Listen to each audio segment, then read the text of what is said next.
Some days, you're not. You just got to go out and compete to the best of your ability. That's pretty much how I've done it. Second row on your left, Addison. Addison, you had a ton of success this year against the Mariners, 7 for 20, slugging 700. What is it about facing these guys that you've really been able to harness and have success against? I mean, I think I just match up probably well against some of their arms. That's probably what my success has come from. And that's pretty much it. I mean, and just getting hot at the right time, feeling good some days. But that's probably the biggest thing. I probably just match up. They have a lot of right-handed starting pitching. So that's probably mainly what it is. And you weren't here in 2022 when this team went through a pretty tough collapse against the Mariners in the playoffs. A lot of your teammates, current teammates, were. Have they talked to you at all about that or what they're feeling, kind of if they're looking for redemption, so to speak, coming into this series?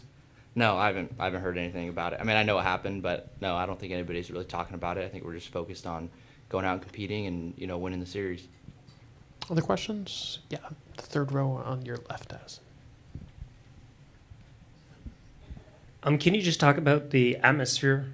John talked about playoff atmosphere and how it's different, how it's changing. You've been here at various points of the season. What's it like for people who at home who can't be inside the stadium? Yeah, I mean, it's insane here. I mean, obviously we have a lot of passionate fans and a ton of fans, and they're loud. We can feel them every pitch. Regular season, it's more like up and down, like crowd gets loud, big play, whatever, but it's pretty consistently, energetic. I would say that's the biggest difference. It's just like nonstop, all 9 innings, every pitch, lots of energy. The last row on your left, Addison. Hey, Addison. In Seattle, back in May, it felt like that was a turning point for the team in the season. I know you'd only been up for a little bit, but it felt like you really got your opportunity there and sort of came into your own. What do you remember about those 3 games? Yeah, I remember. Yeah, that was about the time I started to play a little bit more.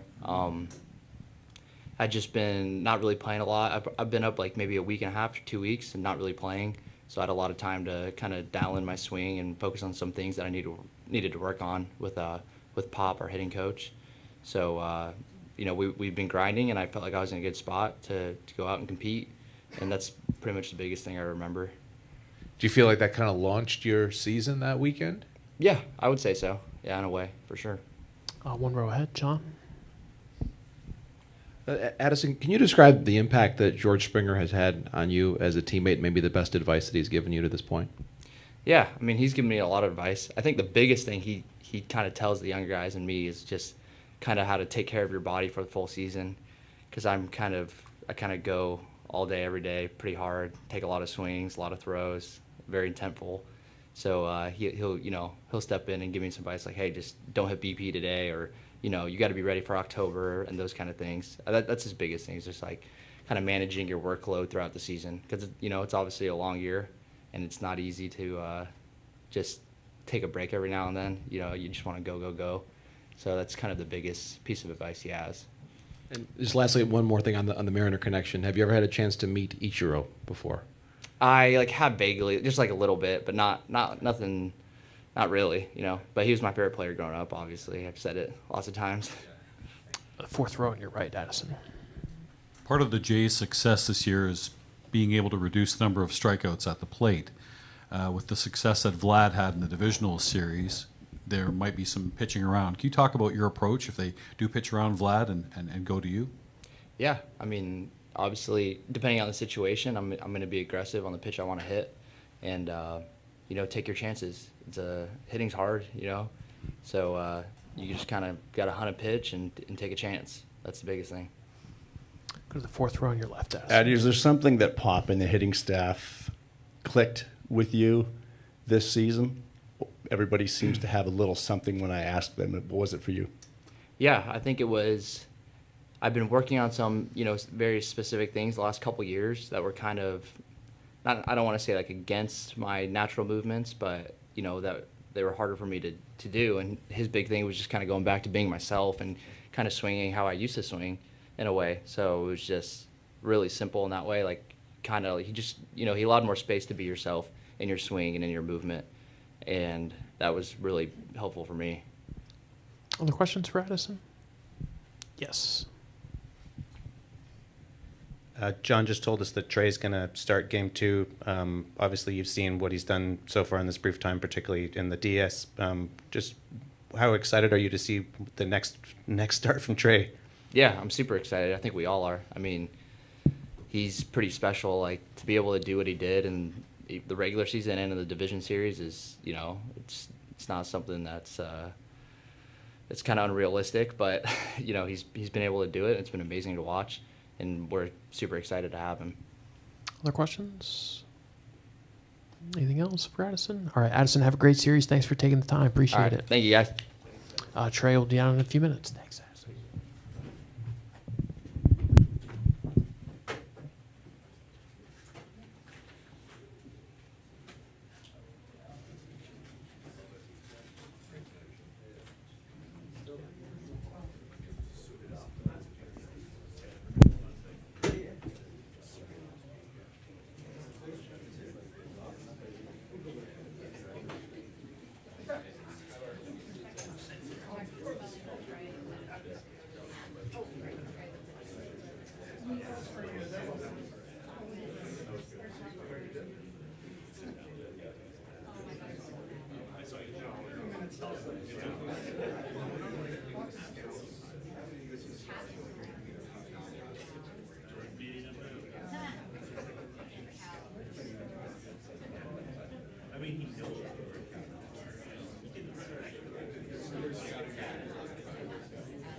Yeah.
All right, Trey, thanks for coming in. Appreciate it.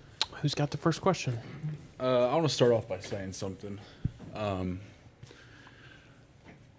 It's been living in this world where there's so many different opinions and feelings, which results in a lot of hate.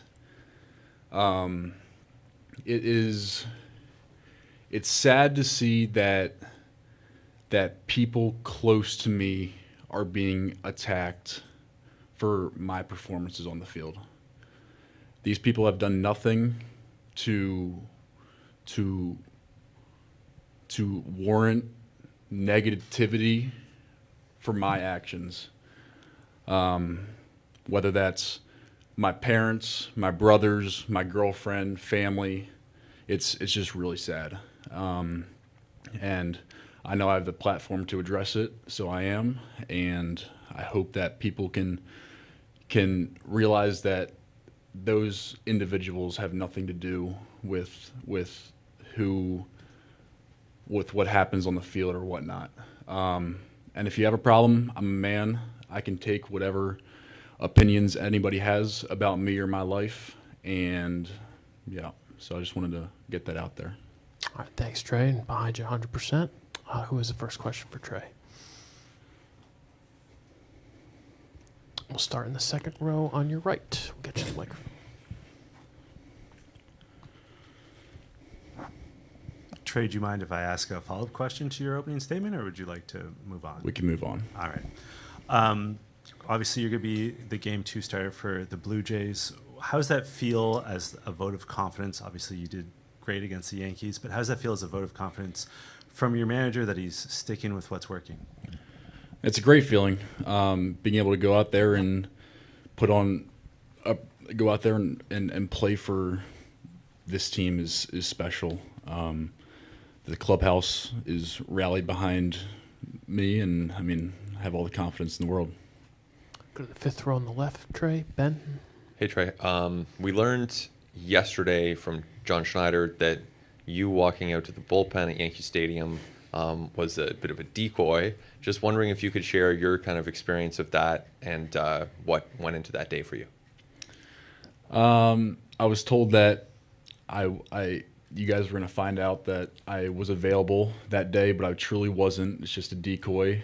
And then I was told to walk out there on the field in the fourth inning, which I did. But I thought it was funny just learning how this playoff baseball is kind of crazy, and there's a bunch of stuff that goes on behind the scenes that the average fan would have nothing or have no idea about. I thought it was really cool.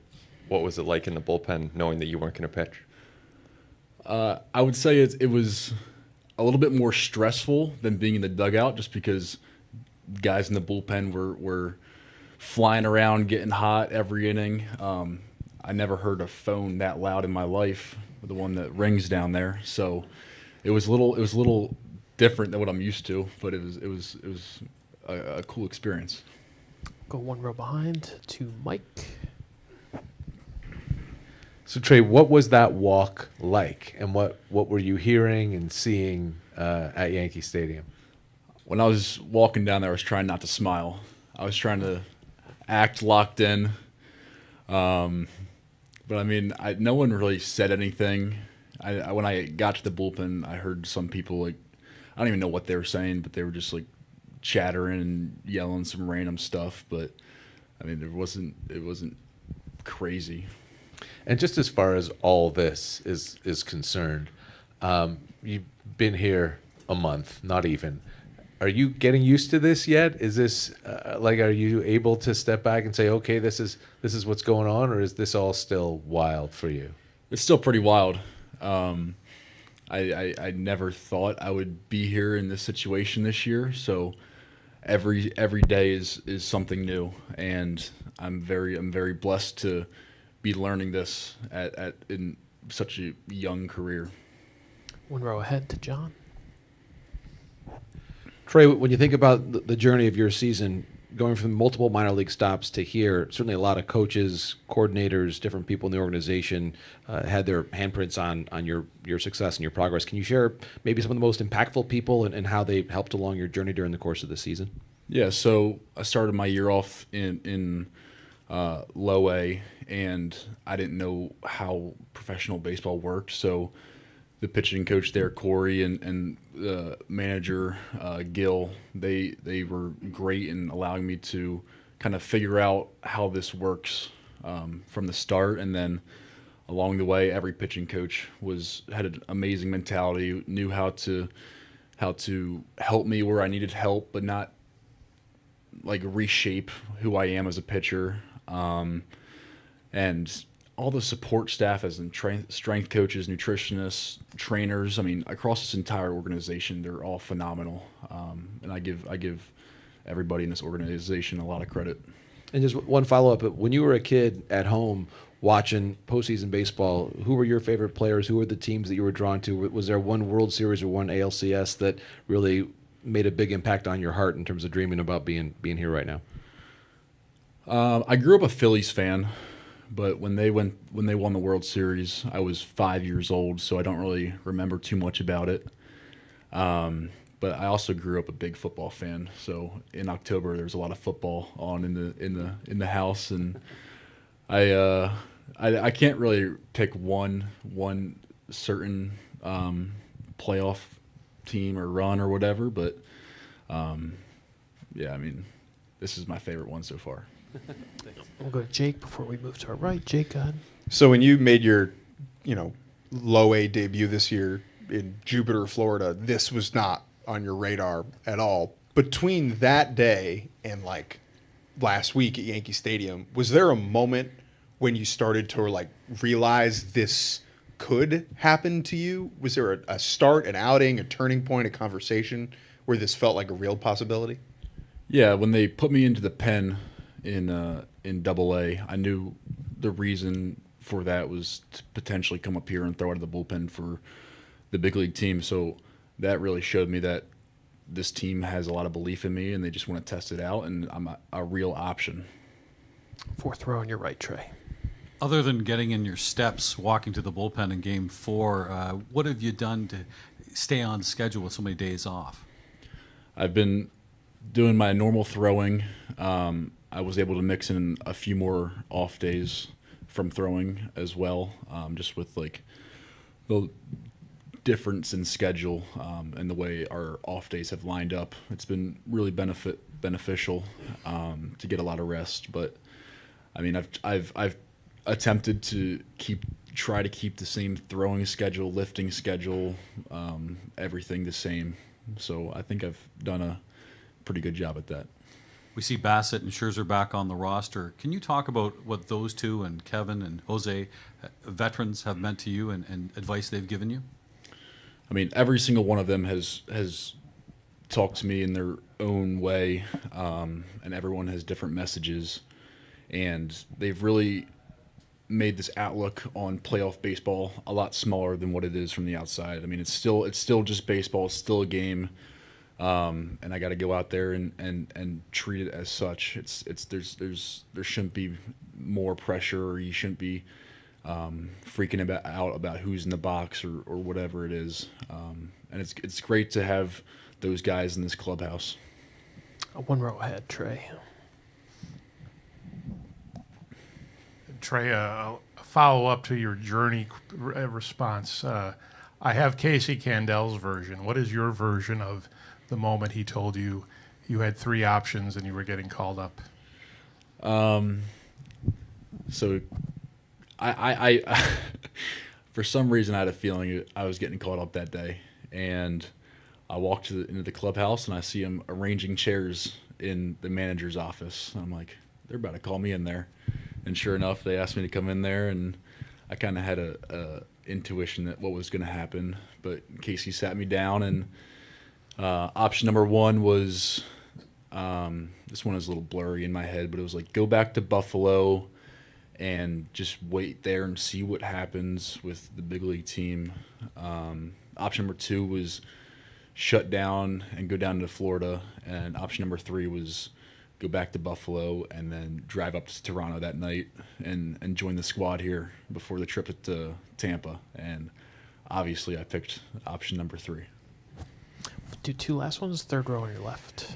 Trey, last weekend was electric. I saw you also pitch on the second last day of the regular season. That was electric. What was your feeling after game 2, and what are you anticipating for tomorrow here at Rogers Center? Game 2, I mean, you couldn't have drawn it up much better. I mean, being able to go out there and the performance from the pitching staff and the offense, and just being able to go out there and win and go up 2-0 in the series, it's an electric feeling, and you can feel it out there.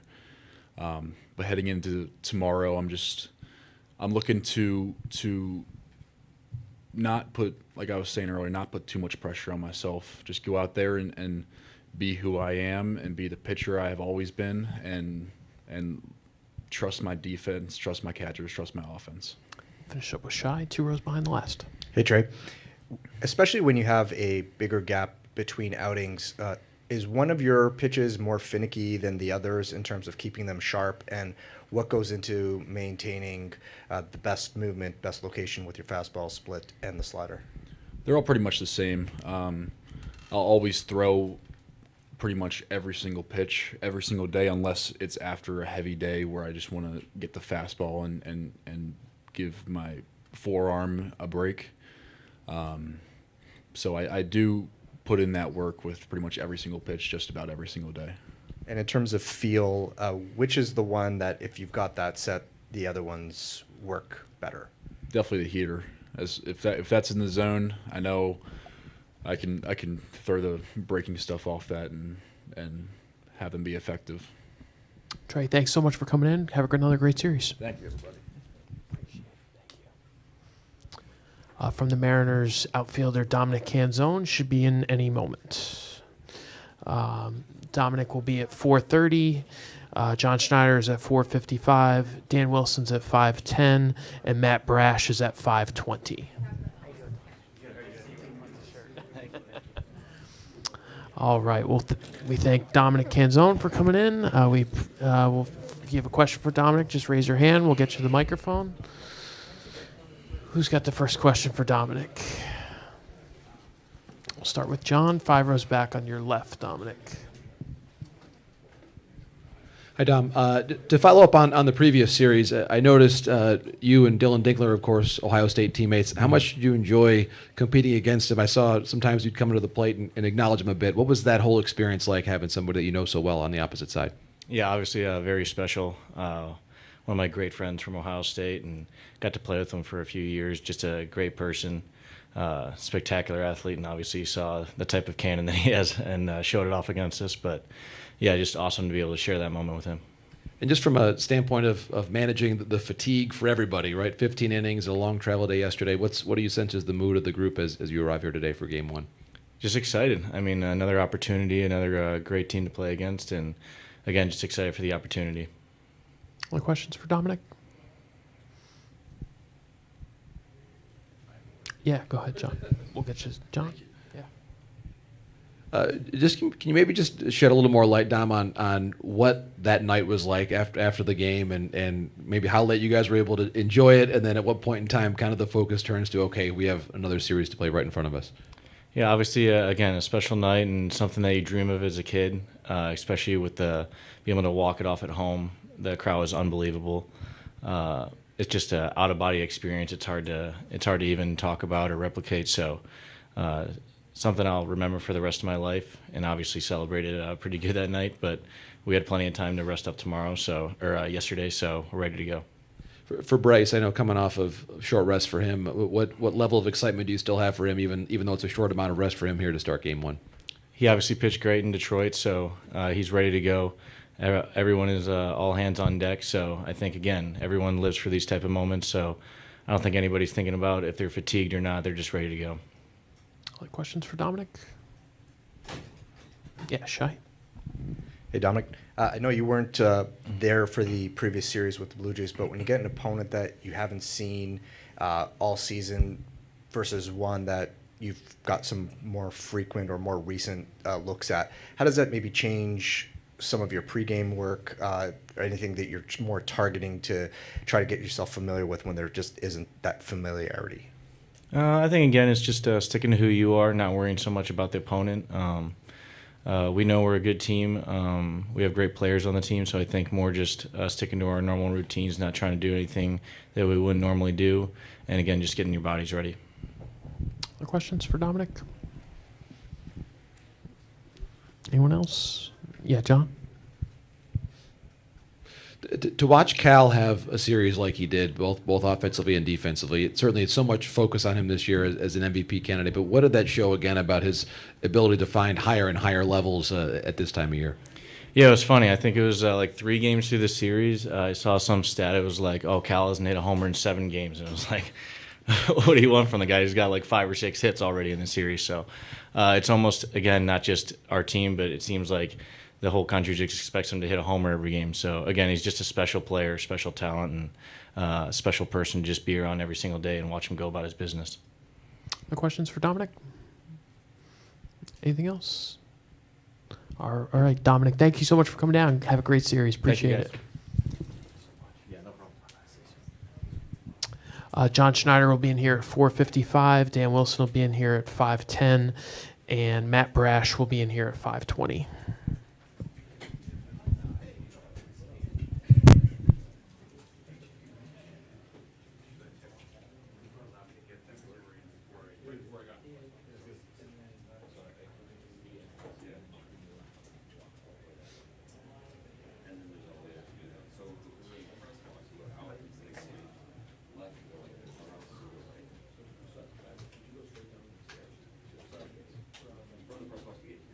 So there is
And then it was here.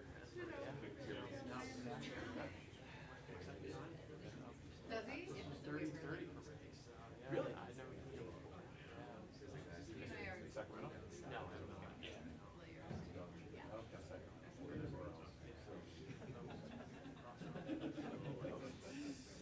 16. Yeah. The wild card game, and then also the series. Right. That was the Britain meeting. We were asking the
All right, we'll get started with John. Who has the first question?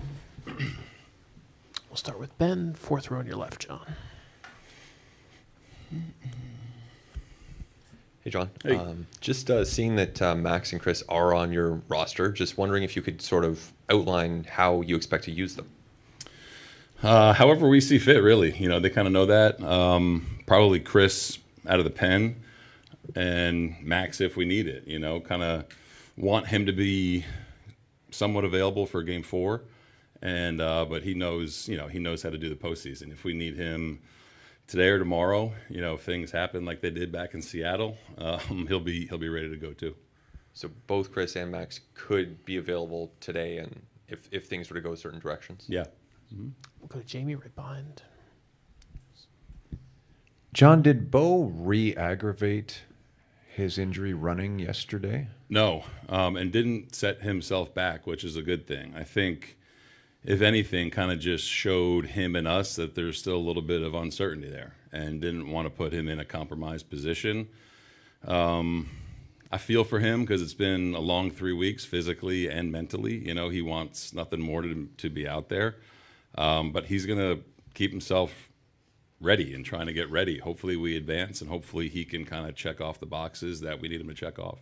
So right up until that scenario that we saw yesterday, was he a deep consideration for a spot on this roster? Yeah, definitely. I think we were kind of heading down, a tough decision. It's going to be tough no matter what. I think that just kind of put a little bit of clarity in a not good way to it. Go to Mike, the row behind. Hey, John. What's up, Mike? Bassett takes Nance's spot, it looks like. Is he going to be deployed in a similar way, or do you have ideas about how you might want to use him out of the bullpen?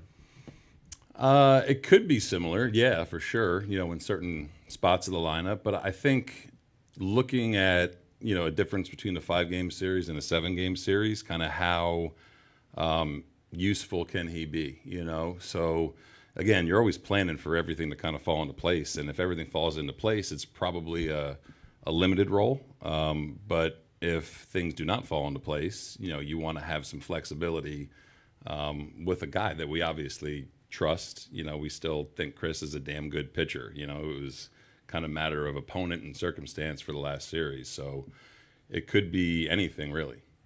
And just, this is one of the dumber questions that I've ever asked you, but Love it.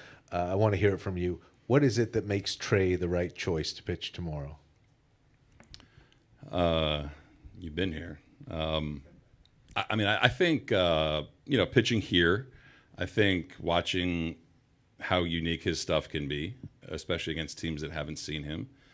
And his demeanor has been really damn good. So it was a pretty easy choice just by watching how he's conducted himself and watching what he's doing on the mound. We'll stay right there with David. Hey, John, on Trey, he opened up his presser just now addressing online hate towards his family. Just wonder if he spoke to you about that and if you have any thoughts on that. Yeah, no, he didn't. I give him a ton of credit, for a guy that is 22 and just arrived in the big leagues and understands that he has a really, really good support system that is around him and has a platform to talk about it. It kind of just adds to him and his maturity level, I think. It wasn't a lot of hate there. It's just kind of saying, this is new for him, obviously, but I think him kind of protecting people that are close to him. So I commend him for saying that, and it's unfortunate that that's a reality. I think the more that you do it, the more accustomed you get to it. So I commend him for saying what he said and for backing up the people that love and support him. Third row on your left, Tyler. John, Seattle's a pitching staff that really loves to pound the zone. They're very open about how aggressive they are, and you guys put the ball in play a lot. How does that kind of match up, work? Maybe in your favor, maybe not. Like, how does that dynamic impact the Blue Jays? I think we're aware of it, obviously, and I think that I don't want us to try to do anything that we're not good at, for one. So, certain situations are going to call for contact. Certain situations are going to call for hopefully some slug or damage, you know. So I think that we have a unique 1 through 13 that can do a little bit of everything. So it's being ready to hit. It's understanding kind of what their tendencies are and staying convicted to what our approach is, really. So it's a tough pitching staff, you know, for a variety of different reasons. But I think we've kind of shown over the course of the year that we can do some different things. We can score in different ways. So these guys are real good at understanding the situation and kind of adapting accordingly. Second row up front, John. Hey, John. Hey. When Trey was in here, he was talking about how he was a bit of a decoy in New York. I was wondering how much do you enjoy that sort of managerial gamesmanship? I mean, not a lot. You know, I think if the situation was a little bit different based on his performance in Game 2, playoffs is a little bit different, obviously. You know, I don't know if it affected anything that New York was going to do, but and you never know really where the game was going to head, you know. Kev was probably more of a viable option than Trey if that game got to a certain point. But, you know, players have to go execute. You know what I mean? I'm a big believer in that. I like to do simple things right, you know. So that was a little bit of taking into account what he had done in Game 2 and adding a little bit of theater to it all. The fourth row on your right, John. We understand Bo's not in. If he was in, there was a possibility of him DHing. With him out, you've got George, you've got Tony. Both can play the outfield, both can DH. What goes into the decision who plays where? It depends on the day, really depends on a lot of different things. Who's on the mound for us, who's on the mound for them, how we like to kind of run our roster, you know, in terms of swapping out defense for offense. And it kind of changes every day. You know, they're both aware of that. It's, you know, there's going to be times where George is in the outfield this series, I'm sure. But it kind of just, it changes every day, and they kind of know how we run it.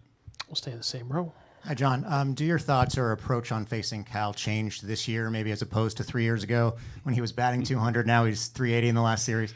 Well, for one, that was me as a, you know, young interim manager saying what I said to try to fire up my team, which I obviously shouldn't have said, you know. Yeah, I think that you have to understand the kind of season that he's had, and you have to be aware where he is at all times. I've got a ton of respect for him as a player and where he's taken his game to, both at the plate and behind the plate, to do it as well as he's done it and to catch as many games as he catches. So, again, man, I know where you're going with that, and I know kind of the things that were said back and forth, and I don't want that to be a narrative in this series at all. I think he's a phenomenal player, and we're definitely going to be aware where he is in the lineup. 2 rows behind. The last question. Hi, John. You've rightly spoken about the Jays being Canada's team and having support coast to coast. What's your message to fans in British Columbia who might have a soft spot for the Mariners? I don't know. I think that fans in British Columbia, I hope, are Blue Jay fans before they're Seattle fans. I think we feel that. You know, I think we feel that when we do travel there too. So I guess my message is try to get some tickets and meet us out there. A couple last quick ones. John on your left. Hi, John. Hey.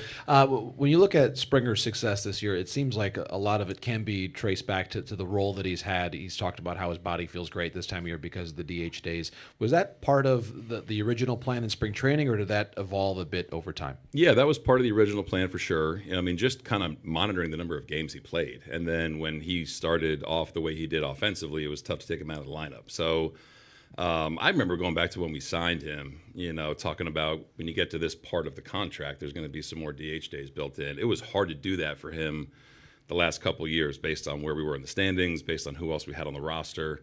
But I think I think the DH spot has really helped him physically, for one, but I think it's allowed him to stay really present with what he's trying to do offensively. You know, it's not going out to right field or left field or center field and grinding on your last at bat, being able to kind of leave it behind if it was bad or build off of it if it was good. So we definitely wanted to monitor it, and he's kind of really fallen into a real liking for it. All right, John, I know you got another item on your schedule, so we'll see you later. Cool. Appreciate Thanks, it. guys. Dan Wilson should be here in a second. Thank you, sir.